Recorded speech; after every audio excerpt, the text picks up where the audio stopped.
Guys আজকে আমার সাথে এমন এমন ঘটনা ঘটবে ভাবতেও পারিনি। আর এরকম বললে তো তোমরা কোনো বুঝতে পারবো না। চলো শুরু থেকে বলি।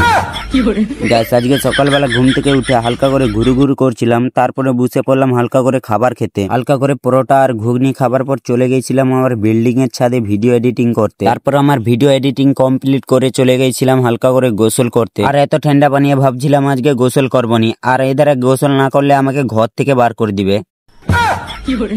তারপর আমি দুপুরে ভাত খেয়ে ভিডিওটাকে আর কন্টিনিউ করতে পারিনি। তারপর আমি ভিডিওটাকে একবারে কন্টিনিউ করি সন্ধ্যাবেলা। তারপর আমি দোকান থেকে 2-3টা ম্যাগির প্যাকেট নিয়ে চলে আসছি। এখন এটাকে আমাকে রান্না করে খেতে হবে, আর আমি এইসব কাজ ছোটবেলা থেকে জানি, তাই বসে বললাম রান্না করতে। তারপর রান্নার শেষে আমার সাথে দেখা হয় একটা ছোট করে বাচ্চার সাথে। কচি, তুই এত রাতে এখানে কি করছো? ক্যাপাসোদা দাঁড়িয়ে আছি, দেখতে পাচ্ছেন, আবার জিজ্ঞাসা করছে কি করছো, তুই তোর কাজ কর যা। আমি এখন ঘুমিয়ে যাই, তোমরা হালকা করে লাইক সাবস্ক্রাইব করে দাও।